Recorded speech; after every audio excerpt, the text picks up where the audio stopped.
pembahasan dari kitab Ahwalul Qubur wa Ahwal Ahliha Iman Usul yang ditulis oleh Ibnu Rajab Al-Hambali. Di pertemuan kali ini kita akan membahas materi yang keempat dengan tema Ijtima'i a'malul mayyiti ilaihi min khairin aw syarrin, yaitu tentang berkumpulnya, kayak reunian gitu Pak, berkumpulnya amalan-amalan si mayit, baik itu perbuatannya khair, yaitu yang baik, atau yang buruk. Wa mudafa'atuha ilaihi, lalu kemudian amalan itu yang akan membela, sehingga dalam mufradat keseharian kita, bela diri itu bahasa Arabnya ad-difa'u 'anil nafs. Jadi ambil dari kata dafa'a yudafi, sehingga mudafa'ah itu artinya amal kebaikan itu siap untuk menjadi pembelanya. Wa kalamuha lahu, dan amalan-amalan itu akan mampu bisa berbicara dengan kuasa Allah lahu kepada si mayit.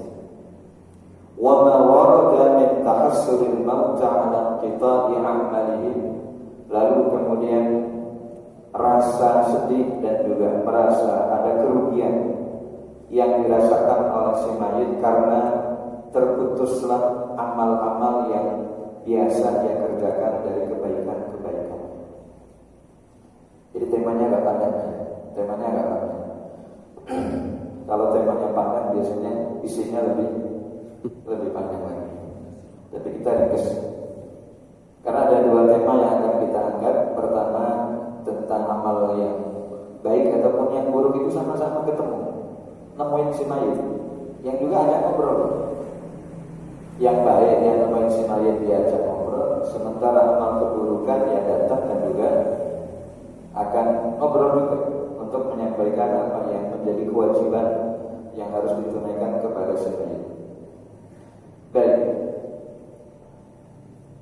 diriwayatkan dari Hamad bin Salamah, dari Muhammad bin Amr bin Alqamah, dari Abi Salamah, dan sumber hadis ini dari Abu Hurairah radhiyallahu anhu. Apa yang disampaikan atau disabdakan oleh Nabi Muhammad sallallahu alaihi wasallam, walladzi nafsi biyadihi, dan demi yang jiwaku ada di dalam genggaman tangannya, innahu la yasma'a khafa'a ni'alikum hina tuwalluna mudbirin. Sesungguhnya si mayit itu mendengar langkah-langkah kaki yang ketika kalian datang meninggalkan mereka, datang lalu meninggalkan mereka atau meninggalkan diri. Fa in kana mu'minan, jika si mayit itu adalah seorang mukmin, kana as-salatu 'inda ra'sihi, ketika yang meninggal itu adalah orang mukmin, maka salat memposisikan dirinya ada di atas kepalanya. Jadi ini yang menyampaikan adalah Rasul sallallahu alaihi wasallam, bukan sahabat dan juga bukan ulama, tapi langsung Rasul sallallahu alaihi wasallam yang bersumber dari Abu Hurairah. Wa zakata an yaminihi, dan kemudian amalan zakatnya itu ada di sebelah kanan. Jadi siap melindungi Pak, di mana salat diletakkan di paling atas menjadi garda terdepan. Kemudian zakat bodyguard adanya yang di sebelah kanannya. Wassawma an shimalihi, dan kemudian puasa ada di sebelah kiri. Yang belum ada di mana? Bagian bawah ya. Bagian bawah masih kosong. Ibarat pertahanan yang bagian bawah ini belum ada yang isi. Wa fi'lal khairati wal ma'rufi wal ihsani ila nas min qibali rijlaihi. Sementara perbuatan kebaikan-kebaikan yang sudah dia lakukan kepada manusia itu akan datang dan menjaga dari arah dua kakinya, min qibali rijlaihi. Fayu'ta min qibali ra'sihi, lalu kemudian malaikat itu datang dari arah kepalanya. Fataqulu as-salatu, maka salat itu berkata, laisa qibali madkhalun. Kata salat berbicara kepada malaikat itu, yang artinya bahwa dia memproteksi mayit dengan mengatakan, dari arahku tidak ada jalan masuk. Jadi kalimat madkhal diambil dari kata kerja dakhala, lalu ditambahkan mim dengan harakat fathah sebelum akhir, dan ini menjadi isim makan yang artinya tempat masuk, seperti tempat keluar bahasa Arabnya adalah makhraj. Maka ketika kita belajar tajwid ada yang disebut pelajaran makhrijul huruf, diambil dari kata makhraj. Lalu selanjutnya fayu'ta an yaminihi, lalu ada malaikat yang datang dari sebelah kanan, dari atas sudah tidak bisa, maka datang dari sebelah kanan. Fataqulu zakatu laisa min qibali madkhalun, sama seperti yang dikatakan oleh amalan salat.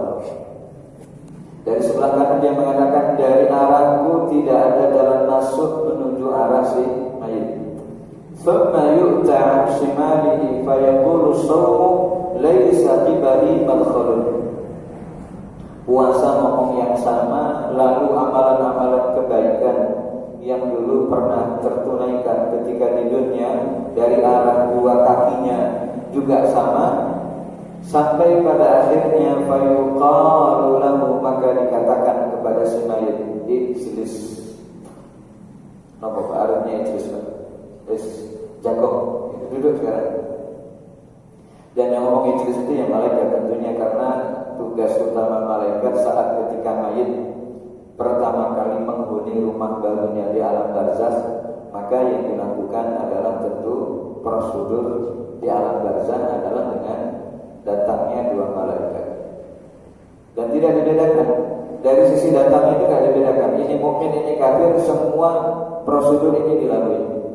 Hanya prosedur itu mudah atau sulit itu yang membedakan terhadap siapa yang didatangi oleh malaikat. Fayajlis, maka kemudian mayit itu duduk. Waqad mathalat lahu syamsu lil ghurub, perumpamaan seperti halnya matahari yang kemudian condong ke arah barat untuk dirinya. Artinya seperti keadaan yang digambarkan atau keadaan yang digambarkan oleh Rasul sallallahu alaihi wasallam ketika malaikat datang kepada si mayit tadi itu adalah seperti halnya seolah-olah matahari yang sudah akan tenggelam di ufuk barat. Jadi enggak terlalu gelap dan juga enggak terlalu terang. Fa yuqalu lahu ma taqulu fi hadha ar-rajuli alladhi kana fikum.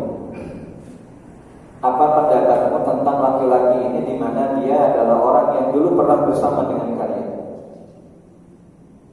Pernah bersama dengan kalian itu dalam artian ajaran-ajarannya, sunnah-sunnahnya yang pernah membersamai kalian.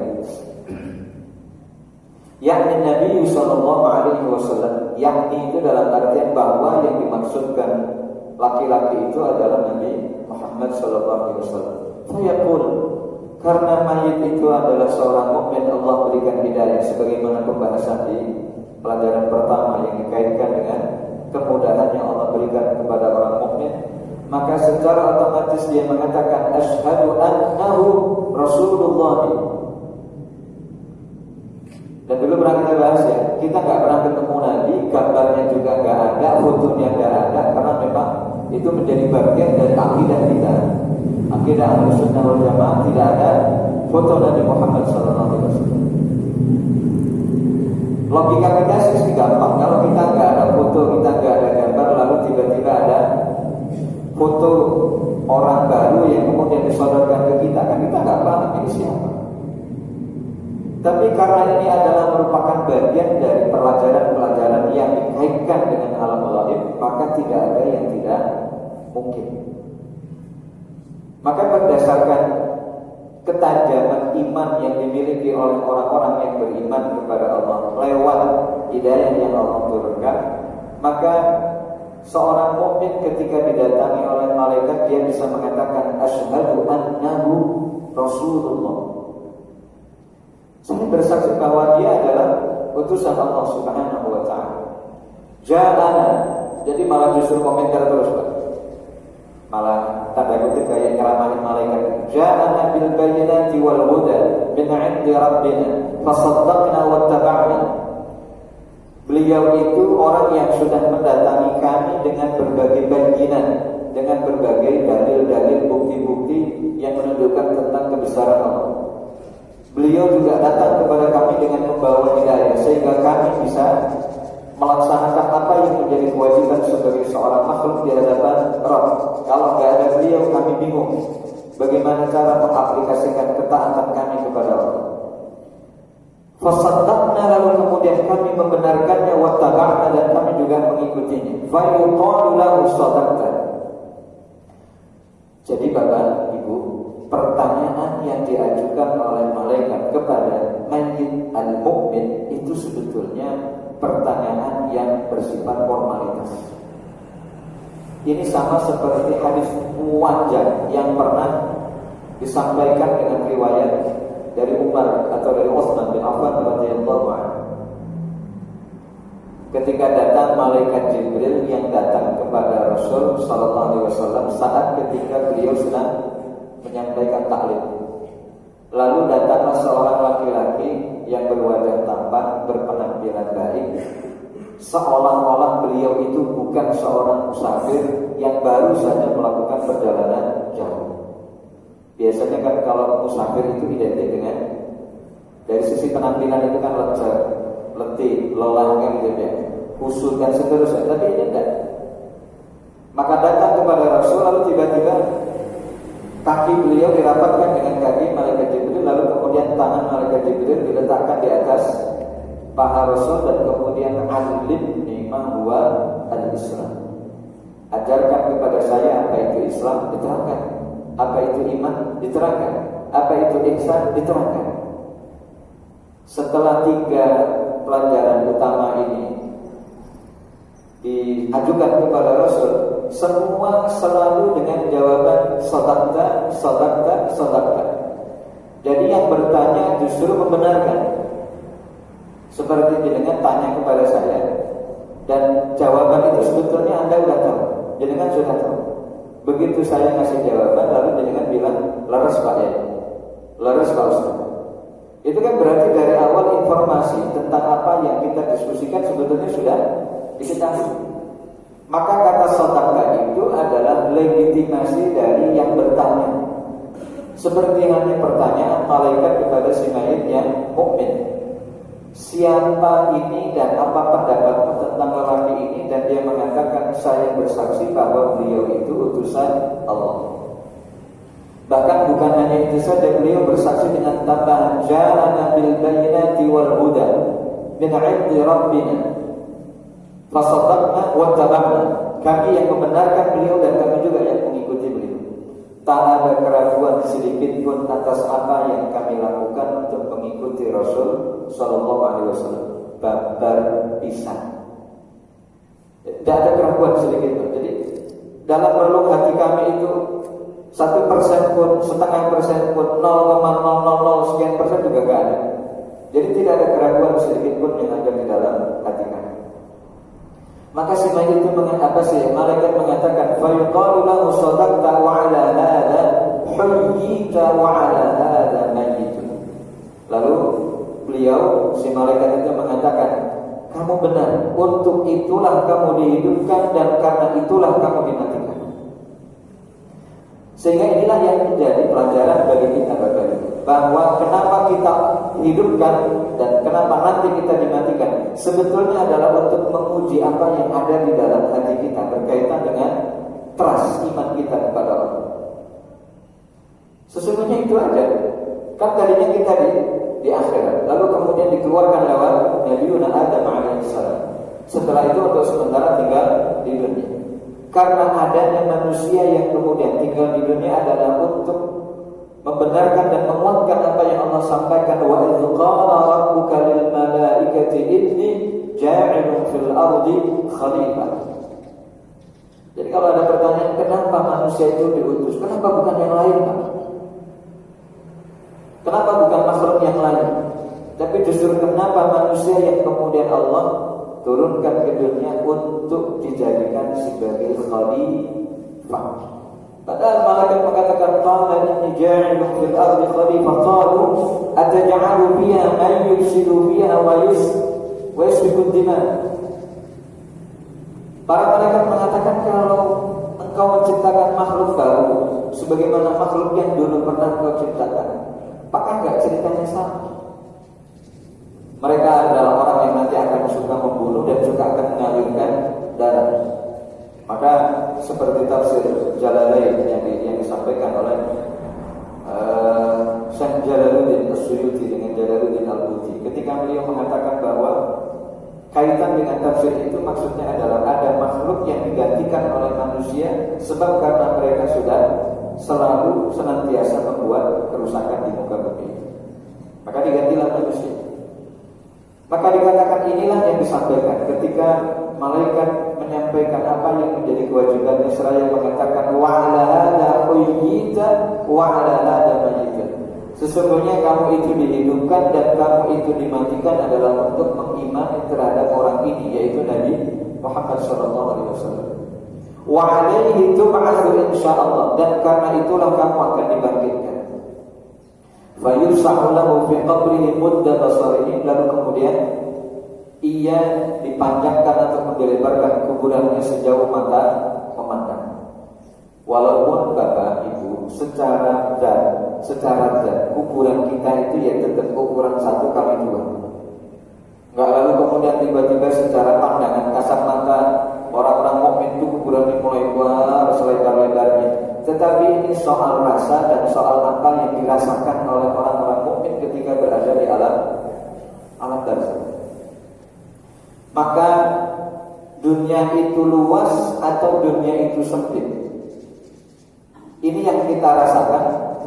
Walaupun juga keadaan dunia nggak akan berubah, tetapi yang merasakan dunia itu luas, dunia itu sempit adalah perspektif pandangan kita berkaitan tentang pandangan kita sendiri berkaitan dengan dunia. Kalau ini kita yang kemudian ngatur dengan kehendak Allah dari Subhanahu wa ta'ala, tapi di akhirat kehendak itulah yang kemudian berdasarkan dengan amal perbuatan yang dilakukan oleh si mayit. Maka reward penghargaan yang Allah berikan kepada mayit dan mukmin adalah dengan berbagai kemudahan sampai pada akhirnya fayufsahu lahu fi qabrihi mudda basarihi. Tentu masih ingat dengan pelajaran pertama yang kita dapati ketika Rasul sallallahu alaihi wasallam mentafsirkan surah Ibrahim ayat yang ke-27. Yuthabbitullahu alladhina amanu bil qawli tsabiti fil hayatid dunya wa fil akhirah.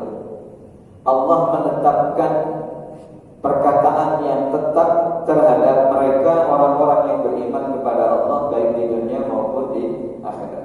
Di dunia dengan ketetapan imannya dalam keadaan apapun dan bagaimanapun, imannya kepada Allah tidak akan diganti. Sebagaimana nanti di akhirat atas keteguhan iman yang sudah dia pertahankan dengan berbagai macam persoalan yang sudah mampir dalam kehidupannya, dan dengan iman itu dia mampu mengelola seluruh masalah yang Allah berikan, maka penghargaannya adalah yuthabbitullahu alladhina amanu bil qawli tsabiti fil hayatid dunya wal akhirah. Karena itu Bapak Ibu, jadi penghargaan yang Allah berikan kepada kita itu bukan hanya saja di dunia, tapi kesempurnaan penghargaan balasan itu Allah berikan ketika nanti sudah berada di akhirat. Maka dikatakan kepada si mayit itu, bukakan kepada dirinya pintu neraka. Yuqal, kalau yuqal itu menggunakan sighah majhul kalau dalam bahasa Arab, sehingga tidak diketahui siapa yang berkata. apakah Allah langsung kepada dirinya atau malaikat yang diutus oleh Allah untuk menyampaikan itu, maka dikatakan fayuqal. Berbeda kalau dengan menggunakan kalimat fayaqul, berkata, maka harus ada subjek yang jelas, siapa yang berkata. Tapi kalau hanya fayuqal, maka disembunyikan siapa fa'ilnya, siapa pelaku pekerjaan ataupun siapa yang mengucapkan. Fayuqal, sudah gitu aja. Kalau kemudian iftahu, ini ada perintah yang Allah sampaikan kepada malaikat, iftahu fayuqalu lahu, maka malaikat diperintahkan oleh Allah kepada untuk kemudian mengatakan kepada mereka, bukakan kepada dirinya pintu dari neraka.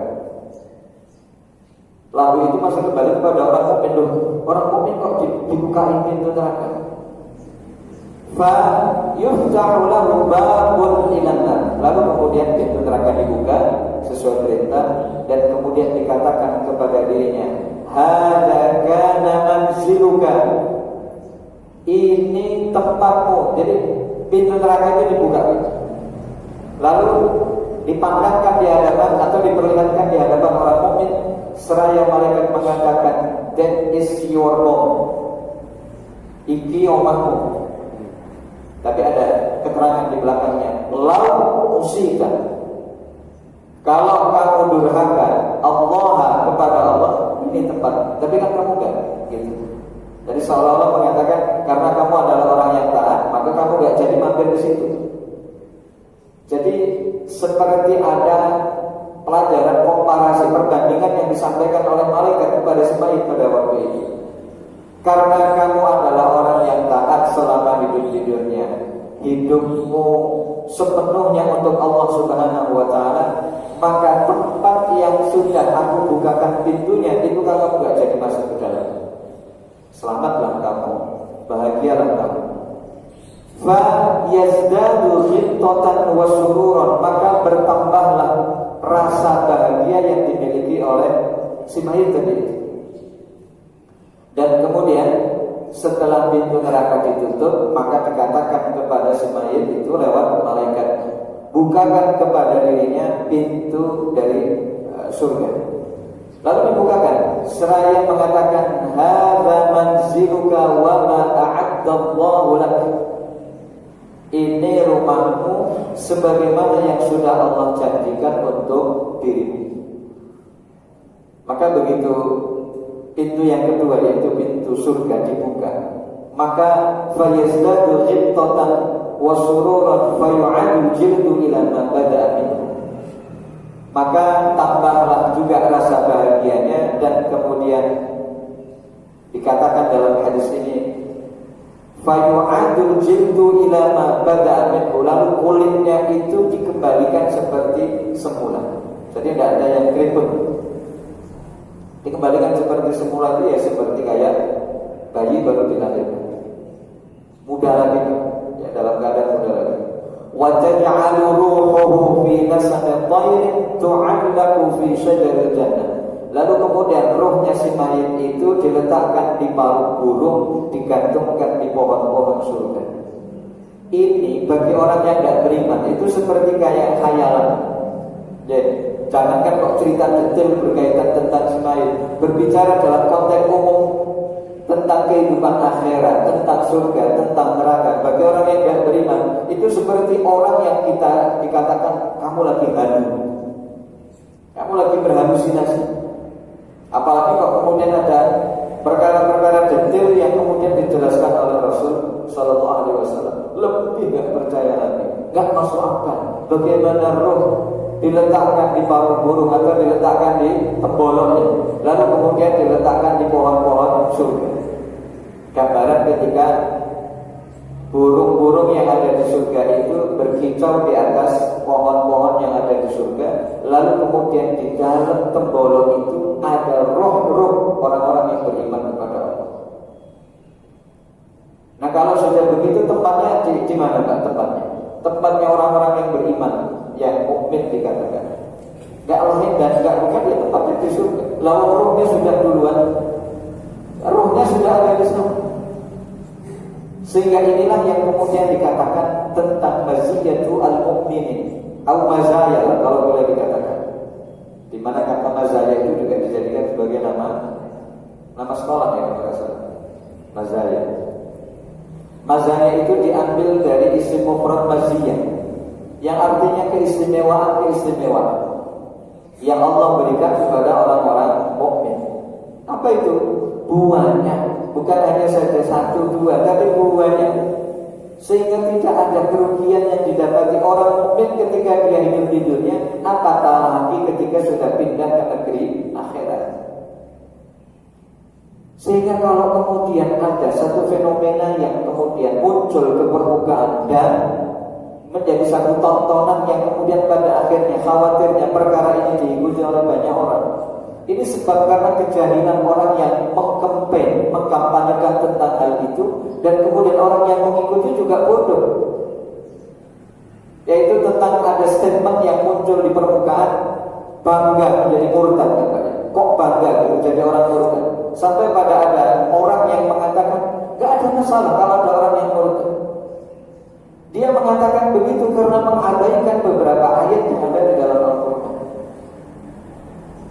Sehingga ayat-ayat yang berkaitan tentang murtad itu dikaitkan dengan punishment, hukuman yang Allah berikan kepada mereka yang sudah keluar dari agama Islam dan berpindah ke agama lain.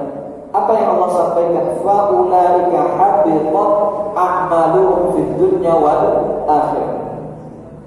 Jadi amalan-amalan itu yang kemudian dilebur, amal kebaikannya itu dileburkan yang sudah lalu. Dilebur itu dalam artian Allah tidak akan membalas amal kebaikan yang sudah dilakukan oleh kaum murtadin, orang-orang yang sudah murtad. Maka hal yang demikian menjadi sebuah kewaspadaan bagi kita. Kalau kita melihat dari apa yang disampaikan oleh Rasulullah SAW, maka banggalah menjadi seorang mukmin, sebab ketika nanti berada di akhirat akan ada banyak keistimewaan, keutamaan yang Allah berikan kepada kita sebagai orang-orang yang beriman kepada Allah. Baik, kita lanjutkan. Hadisnya mungkin agak panjang. Adapun ini yang sisi lain. Ini sekarang sisi orang-orang kafir. Adapun orang kafir ketika didatangkan ataupun ketika nanti ia didatangi oleh dua malaikat min qibali ra'sihi, dari atas kepalanya, fala yujadu syai'un, maka tidak ditemukan apa-apa di atas kepalanya. Dari sebelah kanan juga tidak ada, dari sebelah kiri juga tidak ada, dari kaki juga tidak ada. Fayajlisu khaifan mar'uban, maka mayit kafir tadi itu duduk dalam keadaan takut yang luar biasa.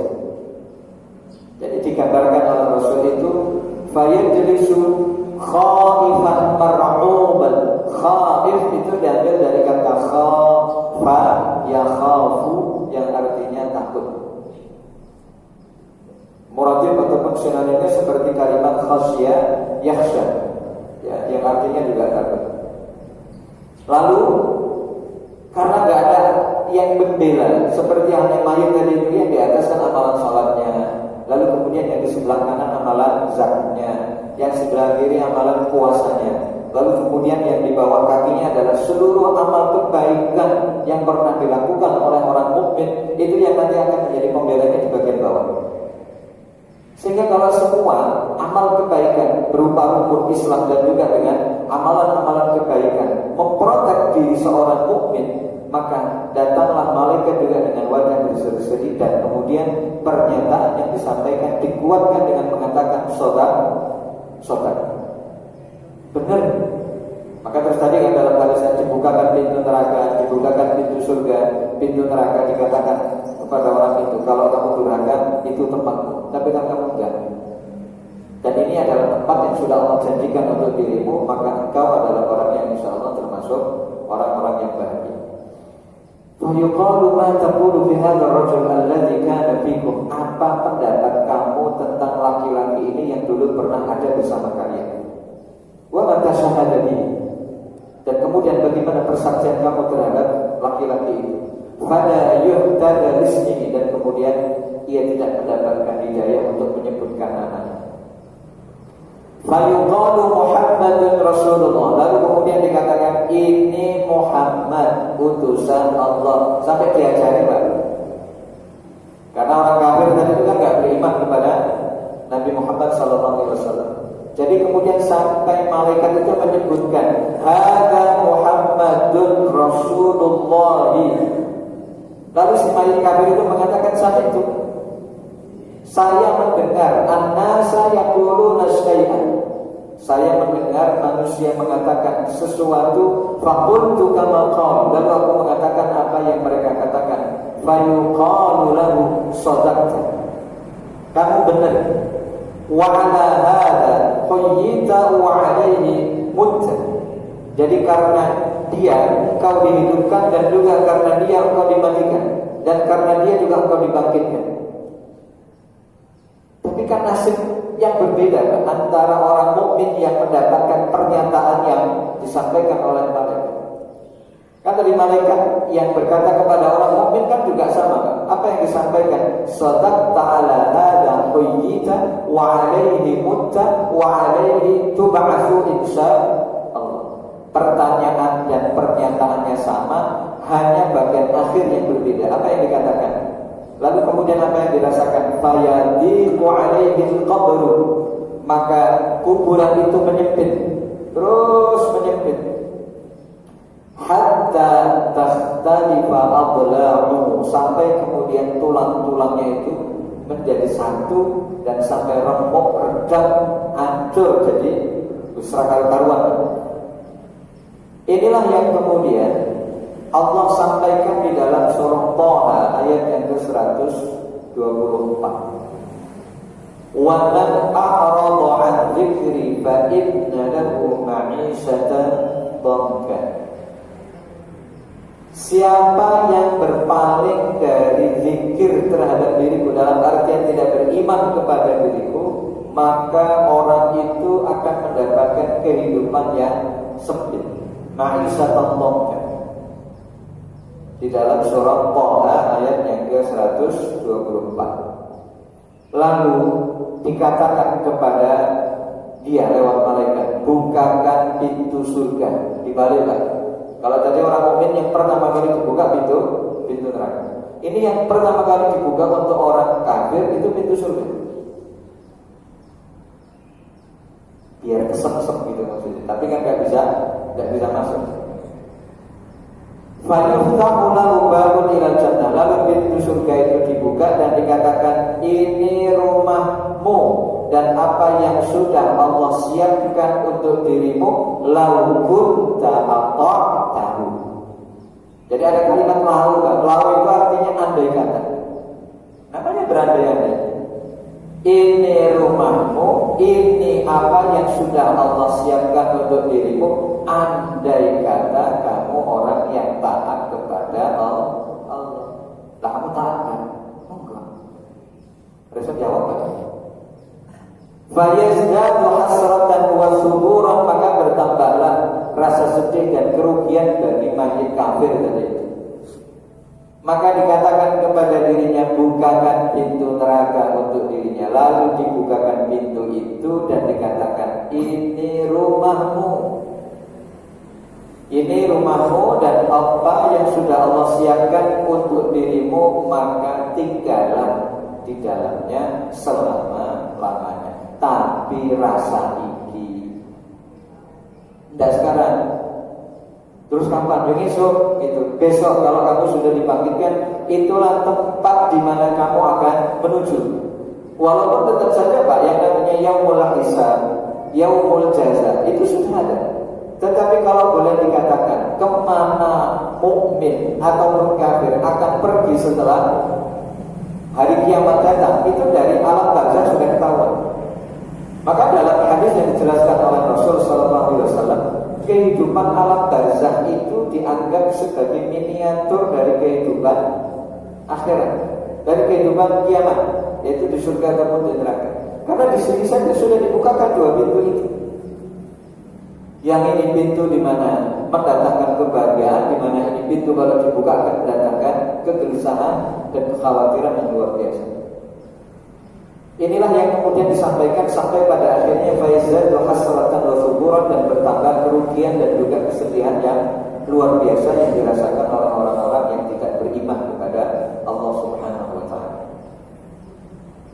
Bapak Ibu yang insyaallah dirahmati Allah, itu satu hadis panjang yang kemudian kita bahas. Masih ada satu tema lagi. Insyaallah 15 menit cukup.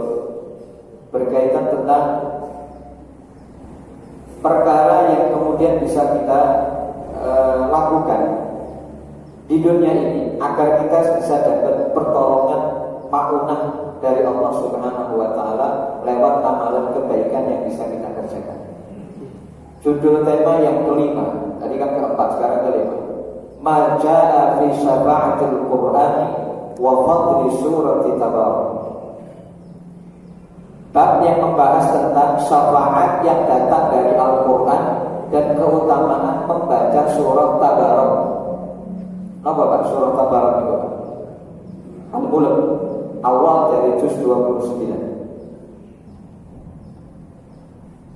Waqad warada, telah sampai penjelasan kepada kita berkaitan tentang Al-Quran yang akan memberi syafaat kepada orang yang baca, lil qari'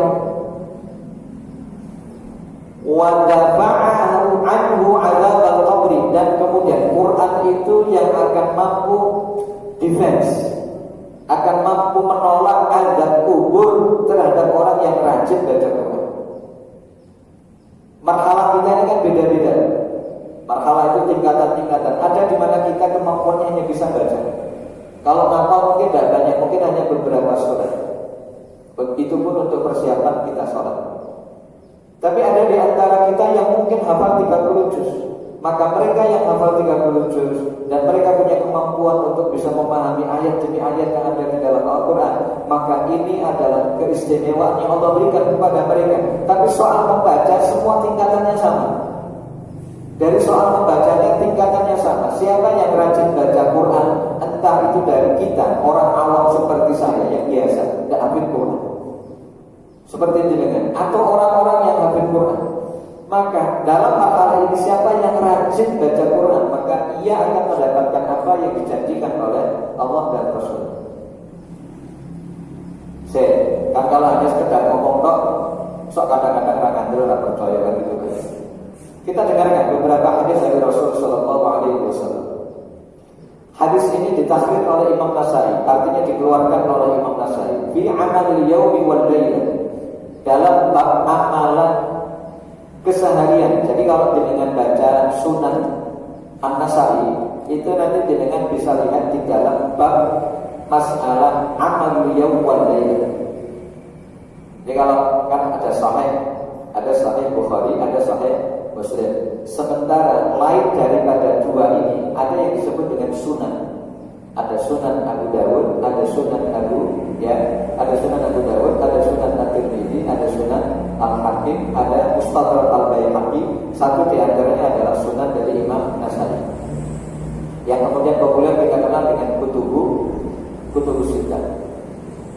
Baik, biisnadihi, sanad yang dimiliki oleh Imam Nasai itu sampai kepada Ibnu Mas'ud radhiyallahu anhu.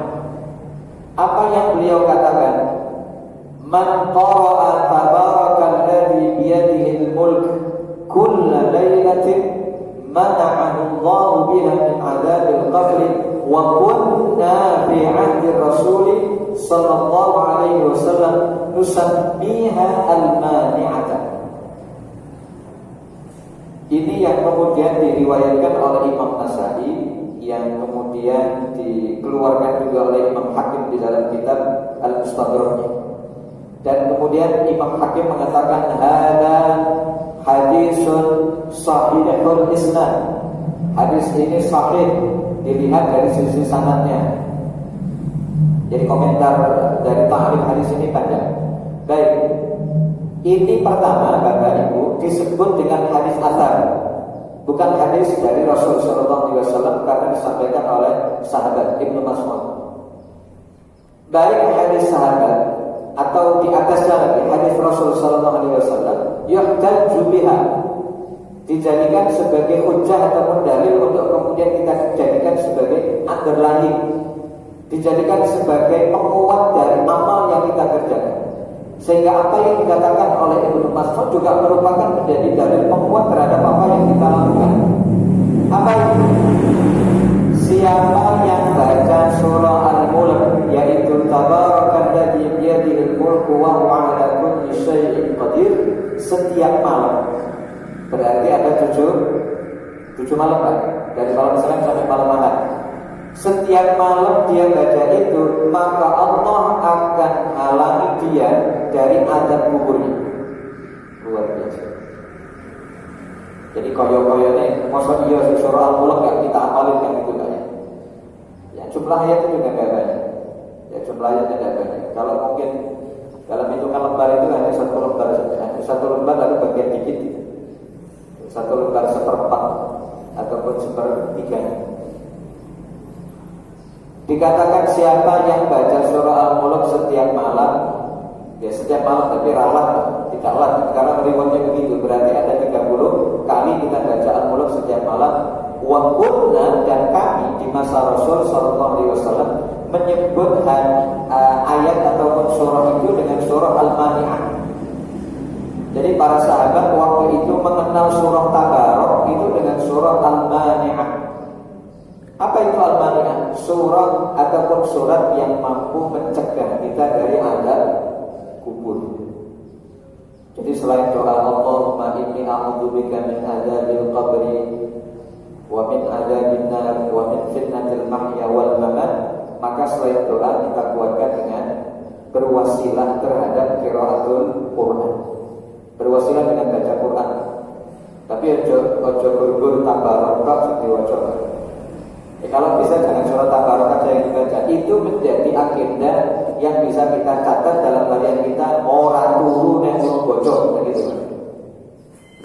Jadi ada dalam diary harian kita, saya tidak akan tidur kalau belum baca surah Tabarok. Kalau ini sudah menjadi amalan diary kita, menjadi harian kita, baca surah Tabarok itu tidak lama. Apalagi dengan pun hafal, sudah lancar, cepat.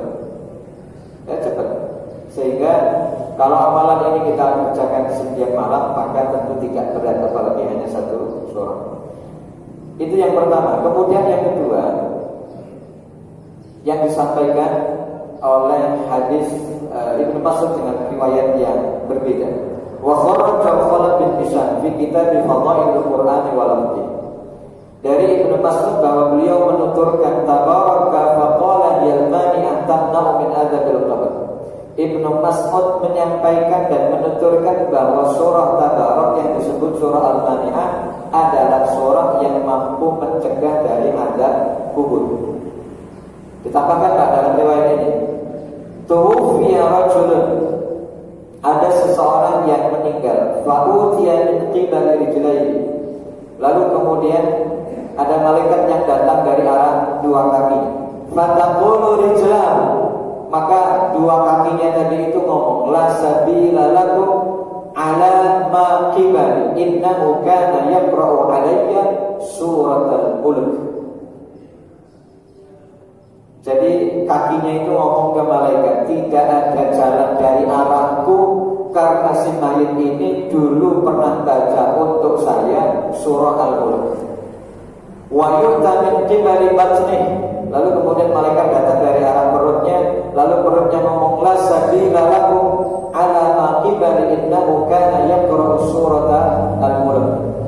Jawabannya sama ketika malaikat itu datang ke mayit orang-orang yang beriman kepada Allah Subhanahu wa taala. Bapak Ibu yang insyaallah dirahmati Allah, secara umum syafaat yang diberikan kepada orang-orang mukmin itu bukan hanya saja dari Rasul sallallahu alaihi wasallam, tetapi dari amalan-amalan saleh ataupun dari orang-orang saleh yang ketika 2 hal ini sudah terpenuhi. Karena syafaat itu harus ada 2 hal. Yang pertama, idzunullahi lisyafi', izinnya Allah terhadap orang yang akan memberikan syafaat atau kepada sesuatu yang memberi syafaat. Itu wajib kan? Izin itu berarti surat keputusan resmi dari Allah bahwa kamu boleh memberikan apa yang perlu kamu lakukan untuk bantu orang-orang yang perlu kamu bantu. Itu namanya izin. Setelah ada izin dari Allah kepada orang yang memberi syafaat atau kepada sesuatu, maka yang kedua yang tidak bisa diabaikan adalah ridhallahi lil masyfu', yaitu ridhonya Allah terhadap orang yang disyafaati. Datang anak soleh yang kemudian telah beriman kepada Allah ingin memberikan syafaat kepada ayahnya, tapi ayahnya mohon maaf kafir, karena anak ini sudah mendapatkan hidayah dari Allah dan kemudian masuk Islam. Tapi bapak ibunya masih kafir dan dia kasihan, ingin bantu bapak ibunya untuk bisa diselamatkan dari neraka. Perkara yang kedua ini yang terhadap Allah sudah memberikan izin kepada anak soleh itu untuk memberi syafaat, tetapi Allah tidak ridho terhadap orang yang akan disyafaati oleh orang yang telah diberikan izin. Sehingga yang Allah sampaikan di dalam surah Al-Muddathir itu, fama tanfa'uhum syafa'atu syafi'in. Syafaatnya orang-orang yang memberikan syafaat tidak bermanfaat kepada siapa? Hum adalah al-kuffar. Maka ayat ini dikaitkan dengan ayat sebelumnya, yaitu orang-orang yang tinggal masuk ke dalam neraka saqar. Ketika mereka ditanya, qalu ma salakakum fi saqar? Apa yang menyebabkan kamu masuk ke dalam neraka saqar? Jawabannya, qalu lam nakum minal musallin. Dulu saya tidak pernah salat. Kemudian qalu lam nakum minal musallin. Dulu kami bukan termasuk orang-orang yang melaksanakan salat. Lalu kemudian kami bukan termasuk orang-orang yang memberi makan orang miskin. Dan kemudian juga kami termasuk orang-orang yang mengingkari terhadap ayat-ayat Allah Subhanahu wa taala hatta atana al-yaqin, sampai kematian datang kepada kami dan kami baru tahu bahwa kebenaran itu adalah sesuatu yang hak, yang sebetulnya kami itu tahu tentang kebenaran itu, tapi kami mengingkarinya dari dalam hati. Tapi sudah terlambat. Maka orang kafir, orang munafik, orang musyrik, orang murtad itu kan endingnya sama. Mereka adalah orang-orang yang mengingkari Allah Subhanahu wa taala, maka syafaat itu tidak berlaku untuk mereka. Maka ini disebut dengan syafa'atun manfiyah. Syafaat yang dinafikan, yang ditiadakan. Asalnya mereka datang. Kan syafaat itu ada dua. Ada syafa'atun manfiyah, syafaat yang kemudian ditiadakan untuk orang-orang kafir, orang musyrik. Kemudian yang kedua syafa'atun musbatan, syafaat yang ditetapkan li ahli tauhid, untuk orang-orang yang memang waktu hidup di dunianya senantiasa mentauhidkan Allah Subhanahu wa taala. Itu kaitannya dengan syafaat. Sehingga syafaat ini bagian dari akidah Ahlussunnah wal Jamaah yang kemudian akan ada tiba waktunya ketika berada di alam akhirat.